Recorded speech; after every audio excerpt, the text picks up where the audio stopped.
대한민국은 부유하지만 여러분의 실질 소득은 파산 직전입니다. 이것이 이창용 한국은행 총재가 금융위기는 아니다 라고 선언한 통계 뒤에 숨겨진 잔인한 역설입니다. 대외 금융자산 2조 달러 돌파와 순대외 채권국이라는 화려한 지표는 수출 기업과 자산가들의 승전보일 뿐 1,480원이라는 고환율은 지금 이 순간에도 원화 소득자들의 구매력을 강제로 회수하여 거대 자본의 금고로 이전시키고 있습니다. 거시 지표는 국가의 건전성을 말하지만 여러분의 가계는 이미 1997년 외환위기 당시의 평균 환율인 1,395원을 압도하는 고환율발 비용 인플레이션에 노출되어 있습니다. 오늘 이야기의 결론부터 명확히 하겠습니다. 지금의 고환율은 단순한 대외 변수가 아니라 내수 경제의 희생을 담보로 시스템의 붕괴를 지연시키는 부의 강제 재배분입니다. 정책 당국은 이미 거대한 딜레마의 늪에 빠졌습니다. 환율을 잡으려 금리를 올리면 부채가 터지고 경기를 살리려 금리를 내리면 물가가 폭발합니다. 결국 국가는 아무것도 하지 못한 채 시간이 흐르기만을 기다리는 무력증을 선택했습니다. 국가의 마지막 보루인 국민연금의 외환, 스와프까지 가동했다는 사실은 우리가 이미 자생적 회복력을 잃고 미래의 노후 자산을 현재의 환율 저지선에 투입하는 한계 상황에 직면했음을 증명합니다.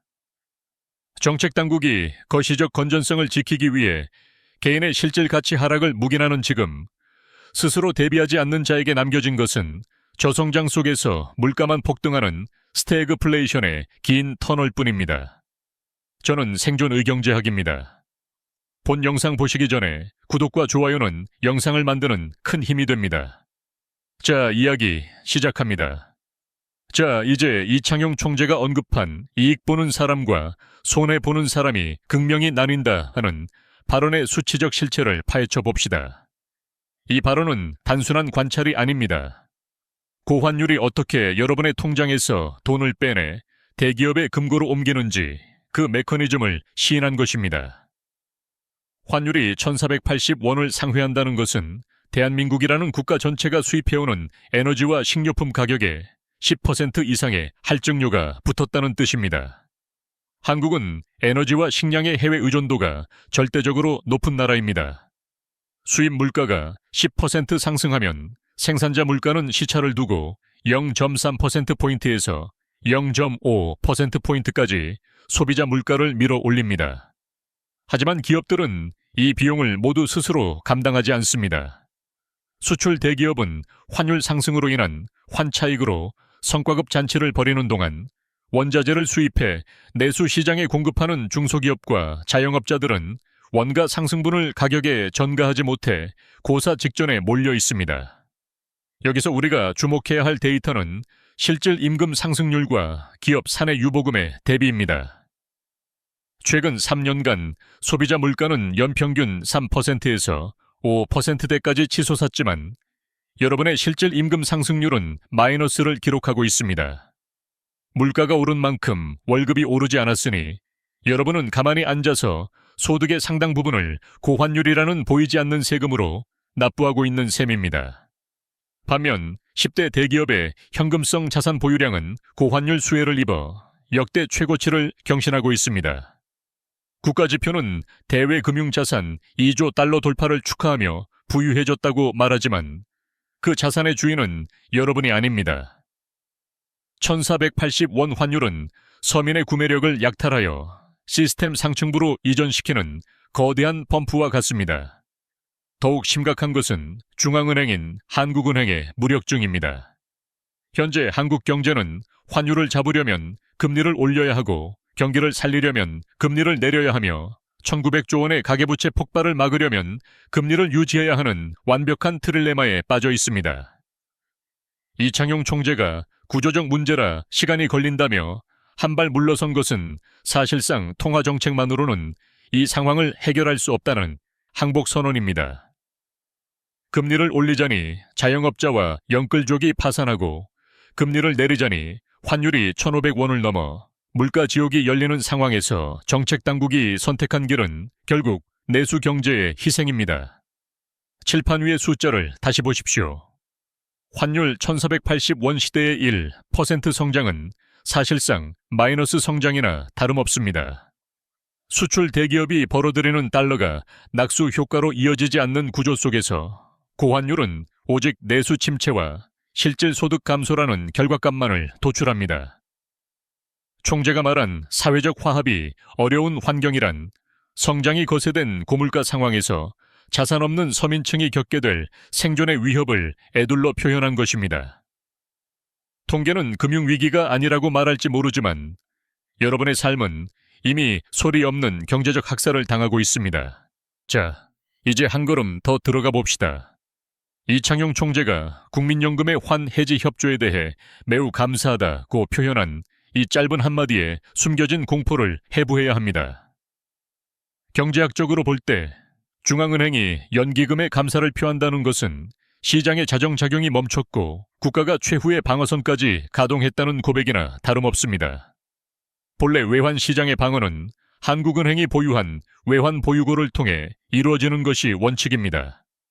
하지만 정부는 외환보유고를 직접 헐어쓰는 것을 극도로 경계하고 있습니다.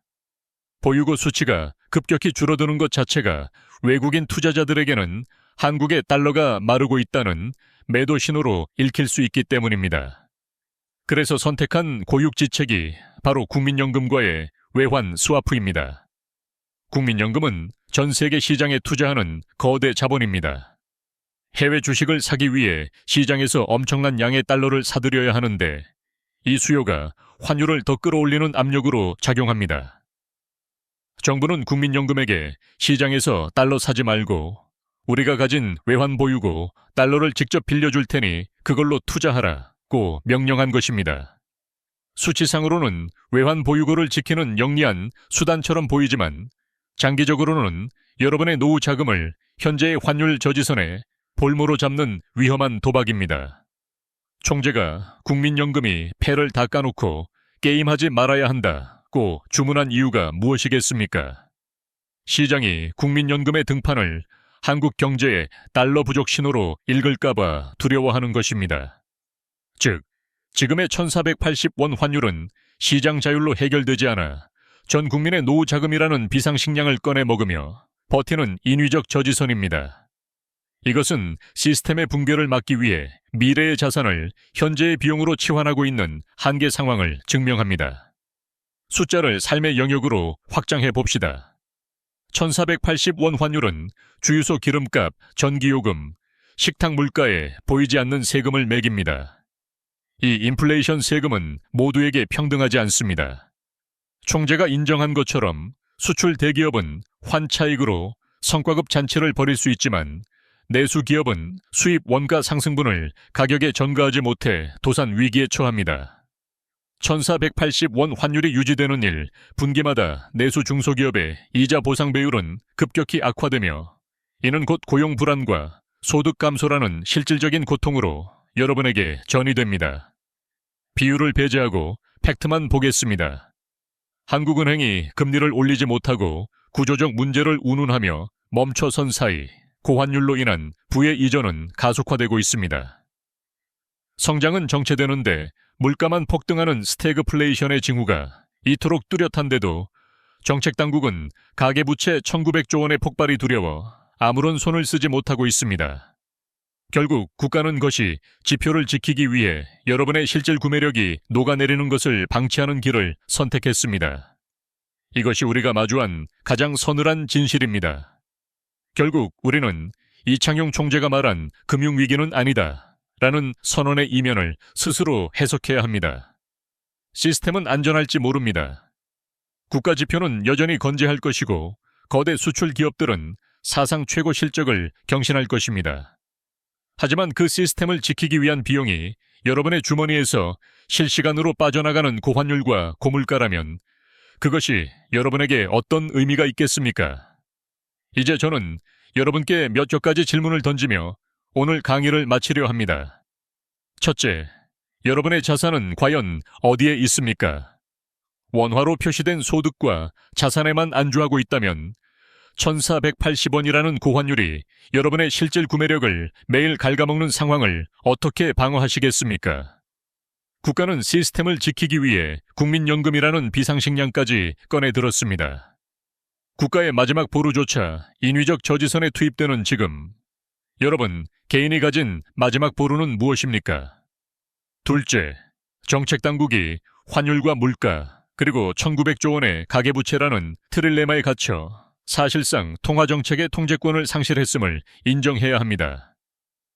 중앙은행조차 시간이 걸리는 구조적 문제라며 한 발 물러선 이 상황에서 여러분은 여전히 정부가 나의 노후와 생존을 책임져 줄 것이라는 낙관에 베팅하고 계신 것은 아닙니까?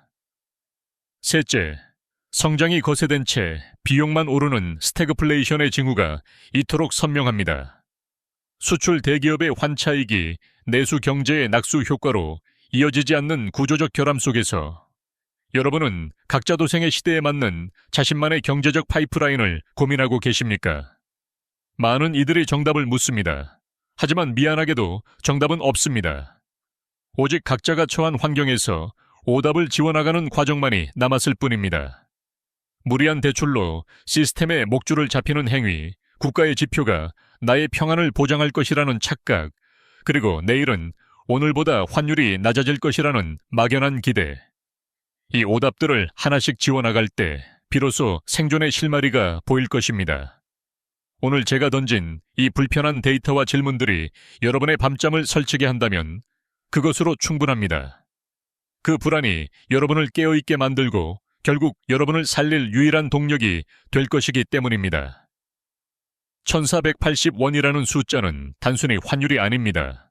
우리 경제의 빙하기가 시작되었음을 알리는 사이렌입니다. 준비된 자에게만 허락된 내일을 위해 오늘부터 냉철해지십시오. 지금까지 생존의 경제학이었습니다. 구독, 좋아요 감사합니다.